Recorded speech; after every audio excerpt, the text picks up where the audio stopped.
श्रीराम समर्थ. प्राध्यापक के वी बेलसरे लिखित सद्गुरू श्री ब्रह्मचैतन्य गोंदवलेकर महाराज यांच्या चरित्रामधील पुढील भाग क्रमांक 19. भाग क्रमांक 18मध्ये इंदूरमधील राजा तुकोजीराव यांनी श्री महाराजांची परीक्षा घेतल्यानंतर त्यांनी जर मला ओळखले तरच त्यांना साधू म्हणून मानीन आणि त्यांचा आशीर्वाद घेईन असे म्हणून महाराजांची परीक्षा घेण्याकरता आले होते.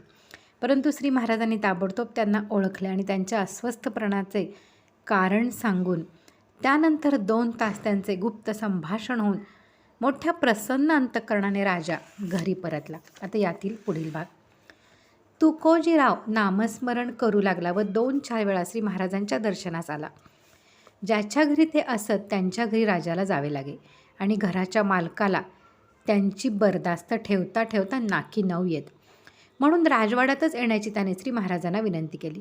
शिवाय राजकारणाच्या गुप्त गोष्टी राजवाड्यामध्ये एकीकडे जितक्या मनमोकळेपणाने व स्वस्थपणे बोलता येतील तितक्या लोकांच्या घरी बोलता येत नव्हत्या हे देखील त्याचे म्हणणे योग्यच होते. श्री महाराजांनी ते कबूल केले, पण ते इतकेच बोलले, तुम्हाला पाहिजे तेव्हा मी येणार नाही, मला पाहिजे तेव्हा मी वाड्यात येईन आणि मला योग्य वाटेल तेव्हा मी निघून जाईल. श्री महाराजांचा परिचय बराच वाढल्यावर एकदा राजाचे मनात आले की श्री महाराजांची फार गरिबी आहे, आपण त्यांना काही दान द्यावे असा विचार करून त्याने 3 गावांची इनाम सनद तयार केली आणि श्री महाराजांना बोलावणे पाठवले.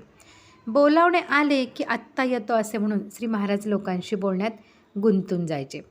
अशा रीतीने 10-15 बोलावणी येऊन गेली व 2 दिवस गेले.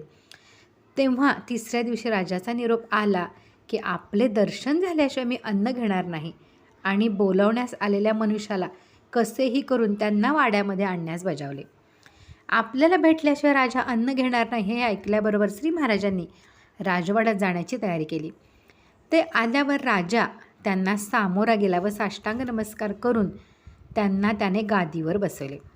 नंतर त्याने सनदेचा कागद मोठ्या आदराने पायावर ठेवून पुन्हा नमस्कार केला.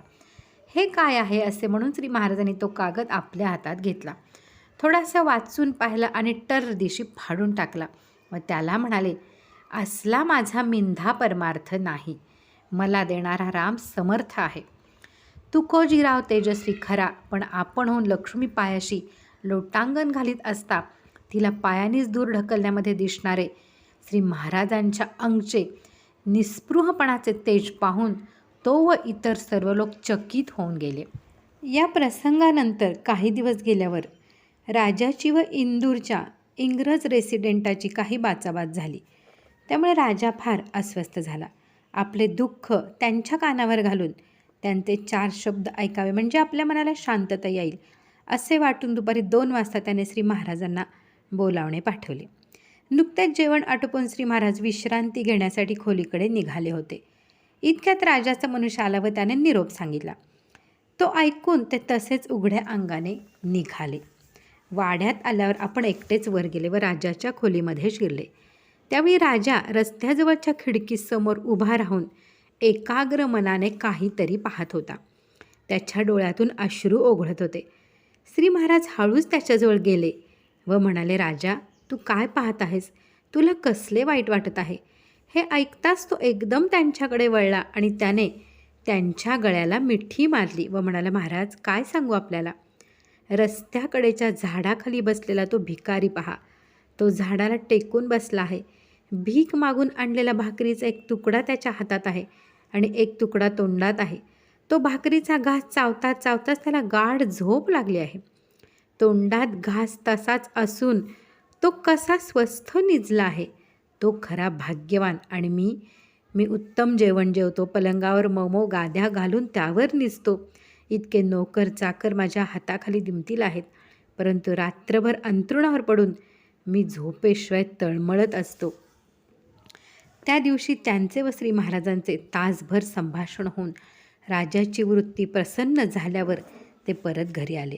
याच मुक्कामात श्री आनंदसागर व श्री ब्रह्मानंद या दोघांची श्री महाराजांशी गाठ पडली. इंदूरमध्ये बरेच दिवस वास्तव्य केल्यामुळे श्री महाराजांचे नाव जिकडे तिकडे पसरले. एखाद्या राजाला शोभेल असे त्यांचे ऐश्वर्य तेथे असे. ते जेथे जेथे राहत तेथे तेथे भजन, नामस्मरण आणि अन्नदान धडाक्याने चालू होय. अनेक प्रकारचे व अनेक प्रांतीचे लोक येऊन त्यांच्याजवळ समाधान पावत व परत जाताना नाम घेऊन जात. ही त्यांची कीर्ती गोंदवल्यास पोचली. तेव्हा गीताबाईंनी दादोबा व गोपाळ नावाच्या त्यांच्या नातेवाईकांना त्यांना घेऊन येण्यासाठी इंदूरला पाठवले. ते इंदूरला येऊन श्री महाराजांना भेटले. तेव्हा त्यांचा फार आदर सत्कार करून श्री महाराजांनी त्यांना ठेवून घेतले. दादोबांनी आईचा निरोप सांगितला. तेव्हा श्री महाराजांच्या डोळ्यांना पाणी आले व आपण आता लवकर जाऊ असे त्यांनी त्यांना आश्वासन दिले. पण तेथील आनंदामध्ये दादोबाच लवकर परत जाण्याचे विसरले. तेव्हा 10-12 दिवसांनी श्री महाराजच त्यांना बोलले, अरे दादोबा, आपल्याला घरी परत जायचे ना? मग असे करून कसे चालेल, आपण उद्या निघायचेच. श्री महाराज उद्या इंदूर सोडणारी बातमी पसरण्यास वेळ लागला नाही. लगेच भेटायला येणाऱ्या मंडळींची गर्दी उडाली. श्री महाराजांना जेवायलाही अवकाश राहिला नाही. म्हणून आणखी एक दिवस त्यांचा मुक्काम वाढला. दुसऱ्या दिवशी जिजीबाई आली व म्हणाली, महाराज, मला आपण तुकामाईंच्याकडे नेण्याचे वचन दिले आहे. आपण एकदा येथून गेला की पुन्हा इकडे केव्हा यायचा नेम नाही, म्हणून मी आपल्याबरोबर येणार. तिचे हे बोलणे ऐकून भैयासाहेब म्हणाले, महाराज, मला देखील आपण घेऊन चला, मलाही तरी तुकामाईंचे दर्शन करून द्या. श्री महाराजांनी दोघांनाही बरोबर घेतले आणि सर्व मंडळींनी इंदूर सोडले. इंदूर सोडल्यावर जवळजवळ 1 महिन्याने ते एहळेगावला पोचले. श्री महाराजांनी आपल्या बरोबरच्या मंडळींना अशी सक्त ताकीद दिली होती की एहळेगावला असेपर्यंत कोणीही त्यांना महाराज म्हणायचे नाही आणि कोणीही त्यांच्या पाया पडायचे नाही. श्री तुकामाईंना पाहिल्यावर श्री महाराज, जिजीबाई व भैयासाहेब या सर्वांनी त्यांना साष्टांग नमस्कार घातला. जिजीबाईला श्री तुकामाई बोलले, भली परीक्षा केलीस पण फसली नाहीस ना? त्याला मुंगळ्यासारखी चिकटून बैस, तुझे कल्याण होईल. भैयासाहेबांना ते म्हणाले, विकल्प न बाळगता त्याला दत्तक जा, त्याची जहागिरी तुला मिळेल. हाती चौपदरी असतानाही समाधान ही त्याची जहागीर. यातील पुढील भाग आहे 6 नंबर, गोंदवल्यास वास्तव्य आणि लोकसंग्रह. ते आपण पुढे पाहूयात. श्रीराम जय राम, जय जय राम.